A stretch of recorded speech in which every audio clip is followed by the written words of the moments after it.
अस्सलाम वालेकुम dear students, welcome to physics hub. I hope कि आप खैरियत से होंगे। बेटा आज हम new mathematics new standard mathematics class 7 को हम लेक्चर देख रहे हैं। हमने इससे पहले जो है टॉपिक 1.1 कंप्लीट किया था। 1.2 के भी हमने 2 क्वेश्चन किए थे, क्वेश्चन नंबर 1 और क्वेश्चन नंबर 2 अप्रॉक्सीमेशन से रिलेटेड था। हम उसके बारे में कुछ सीख चुके हैं। अब हम आगे स्टार्ट करने जा रहे हैं इसके बेटा नेक्स्ट 2 क्वेश्चन, और इसके साथ ही हमारी कंप्लीट हो जाएगी। तो बेटा देखें जी, हमारे पास क्वेश्चन नंबर 3 है। सबसे पहले विदाउट वेस्टिंग द टाइम हम स्टार्ट करते हैं। ये इसके ऑब्जेक्टिव हैं बेटा, हम ये पहले भी देख चुके हैं इसके ऑब्जेक्टिव्स। तो ये इसके कुछ रूल्स हमने डिस्कस किए थे। अगर आपने ये रूल्स नहीं देखे तो आप काइंडली इससे प्रीवियस लेक्चर देखें, उसके अंदर आपको बेटा ये रूल्स मिल जाएंगे। चलिए बेटा स्टार्ट करते हैं अपना फर्स्ट क्वेश्चन। हमारा फर्स्ट क्वेश्चन है the dimension of the rectangular plot of land are 28.3 metre by 53.7 metre. Find the perimeter of the land correct to the nearest 10 metre.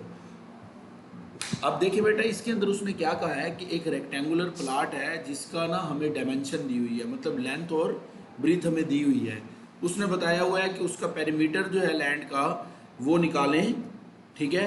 और साथ उसको कहाँ तक लिखें, आप करेक्ट करके उसको लिखें आप 10 मीटर तक, मतलब कि नियरेस्ट 10 मीटर तक आपने इसका आंसर लिखना है। तो देखिए बेटा, पहले तो इस क्वेश्चन को देखते हैं। इसका ये फर्स्ट पार्ट है। सेकंड पार्ट है the area of the grass needed to fill up the entire plot of the land. अब एरिया भी निकाल कर दें और correct to the nearest 100 metre तक। तो पहले इस क्वेश्चन को डिस्कस करते हैं। चलते हैं अपनी स्लाइड की तरफ। देखिए बेटा, हमारे पास पहले तो ये देख लें आप कि हमारे पास पेरीमीटर का फार्मूला क्या होता है।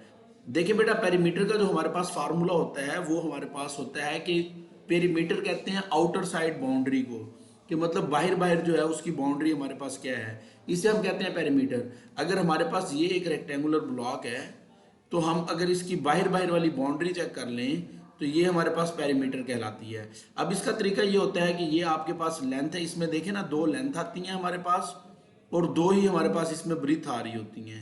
तो हमारे पास क्या होता है इसका फार्मूला कि या तो हम इन चारों को ऐड कर लें, ठीक है। अगर हम इन चारों को ऐड कर लें तो हमारे पास क्या आ जाएगा, पेरीमीटर आ जाएगा। या फिर हम अगर डायरेक्ट कहें तो हम यूं कह सकते हैं कि ये L प्लस बी, दो हम इन दोनों को ऐड करके उसके बाद जो है जो आंसर है उसको 2 से मल्टीप्लाई कर दें, तो वही हमारे पास बात हो जाएगी। तो हम क्या करते हैं बेटा, ये फार्मूला हमने इस्तेमाल किया यहाँ पर। देखें ज़रा, ये हमारे पास पेरीमीटर का फार्मूला है, उसने दिया हुआ था। एक 28.3 है, एक 53.7 है। इन दोनों को ऐड करें 82 आ जाएगा, 2 से मल्टीप्लाई करें। जब आप 2 से मल्टीप्लाई करेंगे तो इसका आंसर आ जाएगा 164। अब देखिए नियरेस्ट 10 तक आपने करना है, तो आप देखिए अंडरलाइन कर लें इस डिजिट को, नियरेस्ट 10 तक। तो आपका अगला डिजिट क्या है, 4। तो 4 जो है लेस देन 5 है, तो लेस देन 5 है, इस वजह से आप इसको क्या कर देंगे, ऐसे ही डिस्कार्ड कर देंगे, प्रीवियस को भी वैसे ही सिंपल लिख देंगे। तो इसलिए 16 और आगे 4 की जगह पे क्या आ गया, 0। तो ये आपने उसको नियरेस्ट 10 मीटर तक लिख दिया। सेकेंडली आपके पास बेटा एरिया से रिलेटेड है। तो देखिए एरिया हमारे पास क्या होता है, एरिया का फार्मूला हमारे पास होता है लेंथ मल्टीप्लाई ब्रीथ। तो देखिए आप लेंथ को अगर ब्रीथ से मल्टीप्लाई कर दे तो आपके पास एरिया आता है। तो यही जो उसने दिया हुआ है हमारे पास, अगर हम इसमें L मल्टीप्लाई बी कर दें तो हमारे पास एरिया आ जाएगा। तो हमने L मल्टीप्लाई बी कर दिया बेटा, यहाँ पर देखिए ये L मल्टीप्लाई बी किया, ये हमारे पास आंसर आ गया। अब हमने इसको कहाँ तक लिखना था, क्वेश्चन में उसने कहा हुआ था कि 100 तक लिखें आप।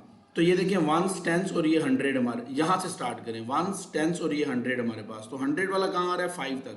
तो आप 5 को मैंने अंडरलाइन किया, देखें 5 के आगे वाला डिजिट क्या है, 1। तो 5 से लेस है, तो 5 से अगर छोटा होता है तो बेटा हम क्या करते हैं, इसको डिस्कार्ड कर देते हैं वैसे ही। तो ये आगे वाले डिजिट्स भी हमारे पास क्या हो जाएंगे, डिस्कार्ड हो जाएंगे। One more thing keep in mind कि जब इस तरह के क्वेश्चन होते हैं, जब आपको 100 तक कहेगा तो ये पॉइंट के बाद वाली टर्म्स को आप वैसे ही डिस्कार्ड कर देंगे, इनको काउंट नहीं करेंगे। तो देखिए हमने इनको काउंट नहीं किया, तो बेटा इसका हमारे पास आंसर आ गया 15, और आगे 1 और 9 की जगह पे हमने क्या पुट कर दिया, 0।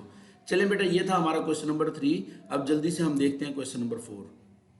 क्वेश्चन नंबर 4 के अंदर बेटा हमारे पास कहता है राउंड ऑफ करके दें इन वैल्यूज को। पहले वाली वैल्यू को हमने करना है 0.1, मतलब कि पॉइंट के बाद एक डिजिट तक राउंड ऑफ कर दें। तो देखिए पॉइंट के बाद एक डिजिट ये है, इसको मैंने अंडरलाइन किया। इससे आगे वाला डिजिट अगर मैं देखूं तो बेटा वो 1 है। तो 1 जो है आपको नज़र आ रहा है वो क्या है, लेस देन 5 है। अगर 5 से लेस है तो आप इसको वैसे ही डिस्कार्ड कर देंगे, हमारा आंसर आ जाएगा 4.9 और उसके आगे ये रीज़न लिख देंगे। Next number is less than 5 so keep the previous digit same. और इसी तरह सेकंड पार्ट देखें, सेकंड पार्ट में हमने सेंटीमीटर तक करना है। सेंटीमीटर का मतलब क्या है कि पॉइंट वाली वैल्यूज ना आए। देखिए यहाँ तक हमने इसको करना है। इससे अगला डिजिट हमारे पास क्या है जी बेटा, इससे अगला डिजिट हमारे पास 7 है। तो आपको पता है 5 या 5 से ग्रेटर होता है तो हम पीछे वाले में एक ऐड करते हैं, तो इसमें एक ऐड करेंगे, ये हमारे पास क्या बन जाएगा 10 सेंटीमीटर। क्लियर है, हमने उसके आगे रीज़न भी लिख देनी है। तो इसके बाद सी पार्ट देखें बेटा, सी पार्ट के अंदर हमारे पास जो है उसने कहा है कि आप इसको क्या करें 10 सेंट तक लिखें। 10 सेंट तक लिखने का मतलब ये है हमारे पास कि आपने ना इस पॉइंट के बाद यहाँ तक जाना है, इस डिजिट तक जाना है, ठीक है, इस डिजिट तक आपने जाना है। तो इस 9 से अगला डिजिट हमारे पास देखें जरा क्या है 8। तो अब आप जब इसके अंदर एक ऐड करेंगे तो ये क्या बन जाएगा हमारे पास 10। तो ये 10 हमारे पास बन गया। अब ये यहाँ तक नहीं रुकेगा, ये वाला 1 जो है ये इसमें ऐड हो जाएगा। तो 1 इसमें ऐड हो गया तो ये 11 बन गया, बट हमने उसको 11.00 तक उसको लिखना है हमने, ठीक है, क्योंकि उसने हमें कहा था कि आप इसको क्या लिखें 10 सेंट तक लिखें। तो ये हमारे पास उसके आगे रीज़न भी हमने एक्सप्लेन कर दी। नेक्स्ट बेटा इसका डी पार्ट देखें। डी पार्ट के अंदर हमारे पास कहता है जी आप इसको 1/100 kg तक लिखें। तो 1/100 का मतलब क्या होता है, देखें ज़रा इसको ज़रा गौर से समझिएगा। 1/100 का मतलब क्या होता है बेटा, 1/100 का मतलब ये होता है कि अगर आप इसको डिवाइड करके देखें तो पॉइंट के बाद इसका आंसर आता है 0.01। इसका मतलब है पॉइंट के बाद 2 डिजिट आने चाहिए। पॉइंट के बाद हमारे पास 2 डिजिट में आंसर हो, तो पॉइंट के बाद 2 डिजिट यहाँ बन रहे हैं। तो आप इससे अगला डिजिट देखिए 9 है, 5 से ग्रेटर है, तो आप पीछे वाले में क्या कर दें एक ऐड कर दें, तो हमारे पास क्या आ जाएगा 6.49। तो बेटा ये इसका डी पार्ट था। आई होप आपको इसकी समझ आ गई होगी। यहाँ तक अगर आपको किसी भी चीज़ का मसला है तो आप काइंडली मुझसे कमेंट बॉक्स में पूछ सकते हैं। आज का लेक्चर यही था। थैंक यू, अल्लाह हाफिज़।